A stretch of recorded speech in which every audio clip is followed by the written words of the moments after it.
తాకట్లో ఉన్న బంగారాన్ని విడిపించి ఆ రోజున మార్కెట్ ధర కట్టి మిగిలిన డబ్బును మీకు అందిస్తుంది కొమ్మూరి గోల్డ్.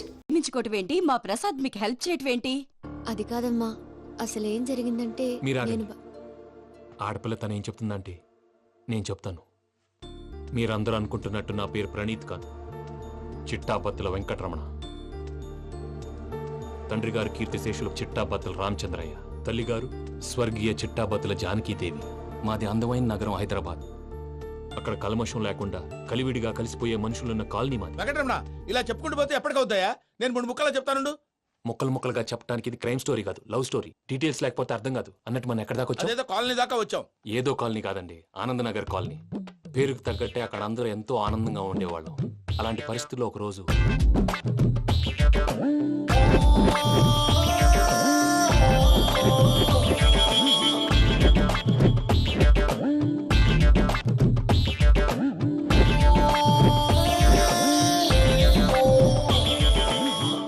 లేవండి ప్రసాద్ గారు, అయిపోయింది. ఇదండి జరిగింది. సమయాభావం వల్ల కొంచెం ఫాస్ట్ గా చెప్పేశాను. ఫాస్ట్ గా చెప్పేసావా?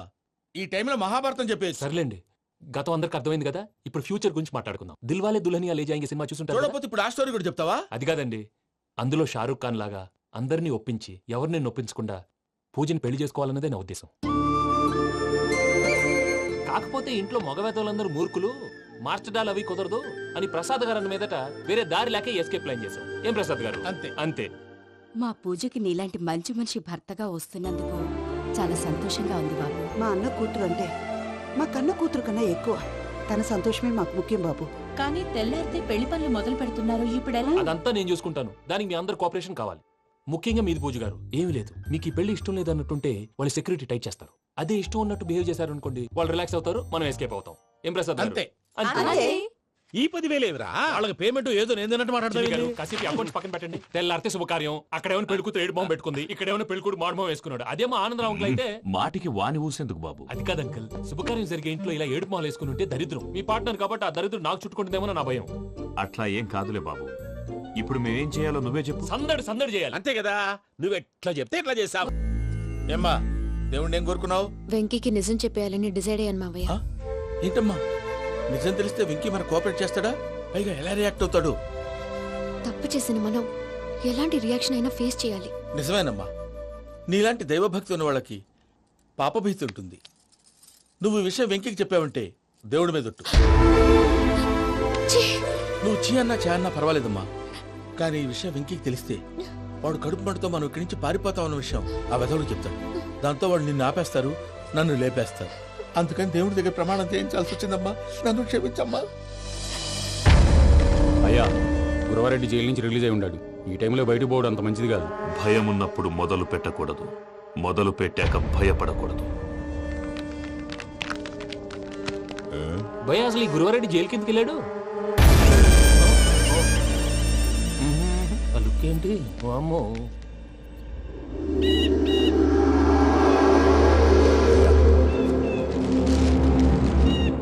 ఇంకో తూరు ఆలోచించు. ఆ సంగల్రాడి చాలా డేంజర్. డేంజర్ అయితే లంగాగండా వాడిని చంపడానికే నేను పుట్టాను రా. ఇక్కడ చూడు, రేపు వాడి ఇదే రూట్ లో కర్నూలు పోతుంటాడు. చిట్టి గిద్ద కన్వర్ట్ దగ్గర మనం ల్యాండ్ మైన్ పడదాం. ఆడి బండి కన్వర్ట్ మీద రాగానే ఢమాల్.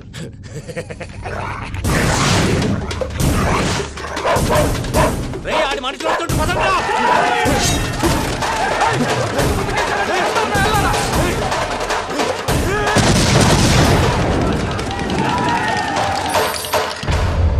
హలో పెద్దయ్య గారు, రేగుపాటి పొలంలో అల్లుడి గారి మీద గురువారెడ్డి తన మనుషులతో అటాక్ చేసినాడు.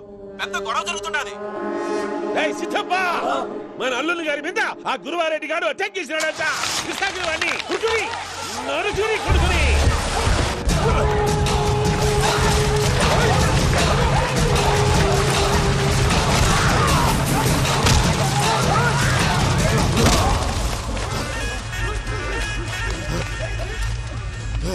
నువ్వు నన్ను చంపనీకి పుట్టలేదురా, నా చేతిలో చావనీకి పుట్టినవు.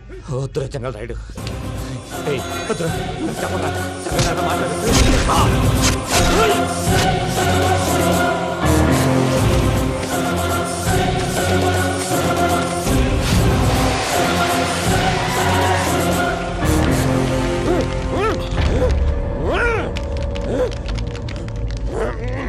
మామ ఏమైనాది?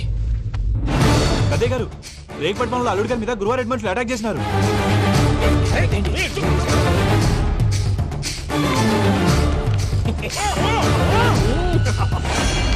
భైరాగి, వాళ్ళెట్టి పరిస్థితుల్లోనూ ఈ సీమ పొలిమేరలు దాటిపోకూడదు. చూసారా ప్రసాద్ గారు, స్కెచ్ అంటే ఇలా ఉండాలి. మనం మీరు వేశారు బుర్ర తక్కువ స్కెచ్. ఇప్పుడు చూడండి, చేజులు లేవు, చావులు లేవు, అంతా ప్రశాంతంగా ఉంది.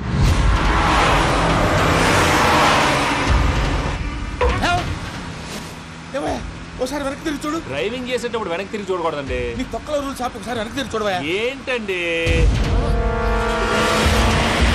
నీలాంటి బుర్ర తక్కువ నమ్ముకొని వచ్చినందుకు నాకు జరగాల్సిందే జరిగింది. వాళ్ళు దొరికితే ఫస్ట్ నన్ను నరికేస్తారు. కానీ అయ్యో బాబు. ప్రసాద్ గారు, ప్రాబ్లం వచ్చినప్పుడు పానిక్ అవ్వకూడదు. ముందు మీరు సీట్ బెల్ట్ వేసుకోండి. పూజ గారు మీరు కూడా స్పీడ్గా పని బాబు. టెన్షన్ అవ్వకండి.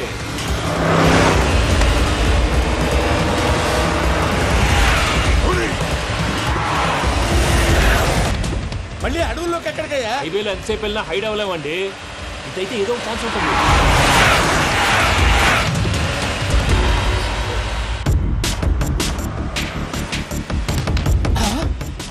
కొంచెం జాగ్రత్తగా పని బాబు, చచ్చిపోయేటట్టున్నాను. మీరు అటు ఇటు కదలకండి, బ్యాలెన్స్ తప్పుద్ది. అలాగే.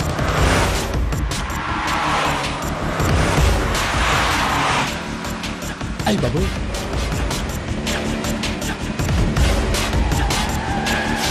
అయ్యో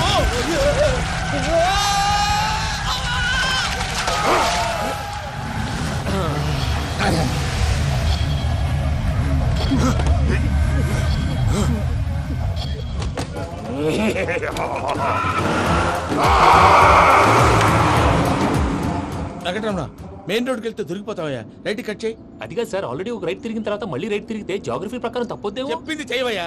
అది కాదండి. That's all. సరే.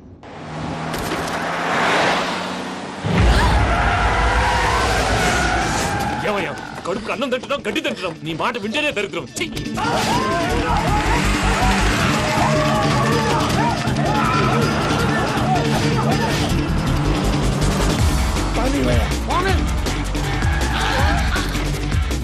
ఈ ఊళ్ళో పని ఏంటయ్యా? ఓరు పూసుకొని కూర్చోండి. డీటెయిల్స్ కావాలి, డీటెయిల్స్.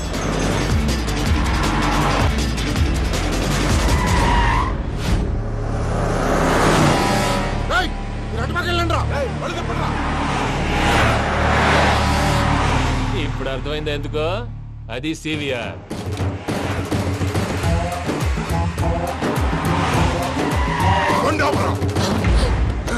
వాళ్ళతో రాకుండా యాదవ్ సెపరేట్గా ఏం చేస్తున్నారు? రా, రా.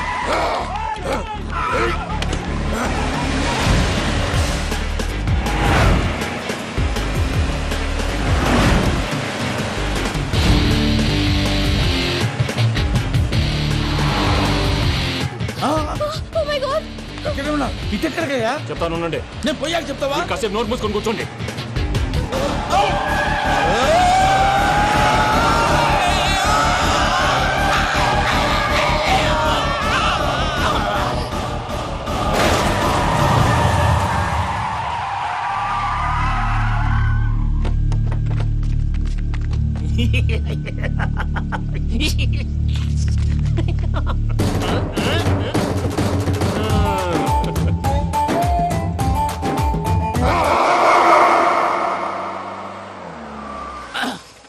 అదమ్మా, ఏమైనా తినేసి వద్దాం. నాకు ఆకలిగా లేదు మావయ్య, మీరు వెళ్ళండి.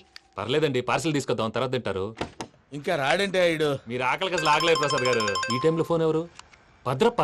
అయ్యో, ఎత్తదయ్యా. ఉన్నాను సార్, ఫుడ్ వచ్చే లోపల కాసేపు టైం పాస్ చేద్దాం. వాడితో టైం పాస్. Hello, hello. ఎక్కడున్నారా? ఎంతకంటే తెంగర క్వశ్చన్ ఉంటుందిరా. ఎక్కడున్నావు చెప్తావరా? నువ్వు పూజని తీసుకెళ్లి చాలా పెద్ద తప్పు చేశావు. ఏదో రొటీన్ డైలాగ్ వద్దు, ఏమైనా కొత్తవి ఉంటే చెప్పు. పూజని మాకు అప్పచెప్పు. నీకెంత డబ్బు కలితే అందిస్తా. కొత్తవి చెప్పమంటే మళ్ళీ చెత్తవి చెప్తావేంట్రా?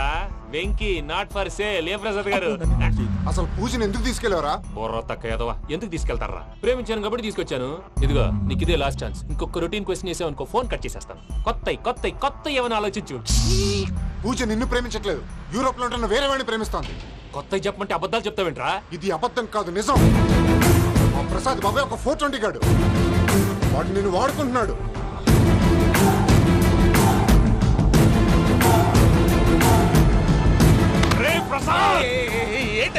పూజ వేరే వాడిని లవ్ చేస్తుంటే నన్ను లవ్ చేస్తుందని నమ్మించి వాడుకుంటావా? అది కాదయ్యా. ఏది కాదురా, ఈ రోజు నీ రక్తం దాకేస్తాను. తాగేవయ్యా తాగే. ఆ భద్రపగాడు ఇంతవరకు నేను చంపడానికి ప్రయత్నం చేశాడు. అది కుదరపోయేసరికి నా మీద ఏదో మాయ మాటలు చెప్తే అవి నమ్మి నన్ను చంపడానికి సిద్ధపడ్డావు. అవుట్ ఆఫ్ ది వే వెళ్ళి మీ ప్రేమ కోసం ఇంత రిస్క్ చేస్తే నాకు జరగాల్సిన శాస్త్రే జరిగింది బాబు. అంటే వాడు చెప్పింది నిజం కదా? నిజం కాదా అని అడుగుతున్నావా? ఈ విషయం నన్ను అడిగావు కాబట్టి సరిపోయింది. అదే పూజని అడిగితే పెళ్లి కాకముందే ఇంత అనుమానించాడు, పెళ్ళైన తర్వాత ఇంకెంత అనుమానిస్తాడోనని నీ మొహాన్ని ఉమ్మేస్తుందయ్యా. ఆ దరిద్రుడి మాటలు విని అనవసరంగా నీ మీద చేయి చేసుకున్నాను. నువ్వు కూసిన కారు కూతలన్నీ కారులో ఉన్న పూజకు చెప్తాను. అంత మాట అనకండి, మొత్తం నాశనం అయిపోతుంది. ప్రసాద్ ప్లీజ్, ఏదో నోరు జారీ. సర్లే, నేను మంచోడు కాబట్టి వదిలేస్తున్నాను. ఇంకెప్పుడు ఇలాంటి రిపీట్ చేయి. అస్సలు చేయండి. ఇదిగో ఫుడ్ కూడా వచ్చేసి తినేయండి. రండి. చెప్పజాయ్. పూజ, నేను ఎయిర్పోర్ట్లో వెయిట్ చేస్తున్నాను. నువ్వు సేఫ్గానే ఉన్నావు కదా? Yes, I'm safe. సరే, 4 o'clock ఫ్లైట్. మీరు తొందరగా వచ్చేయండి. Okay. Pooja, I love you. I love you too. నువ్వు పార్సల్ తీసుకొని వచ్చే. ఉండండి సార్, కలిసి వెళ్ళిపోదాం. చెప్పింది చెయ్యి. సార్, పూజకి మాత్రం ఏం చెప్పకండి. చెప్పలే.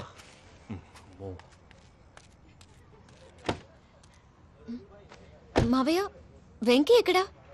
వాళ్ళ ఫ్రెండ్స్ ఎవరో కలిస్తే వాళ్ళతో పాటు వెళ్ళిపోయాడమ్మా. మనల్ని హైదరాబాద్లో కలుస్తానన్నాడు. బండి స్టార్ట్ అవ్వట్లేదండి.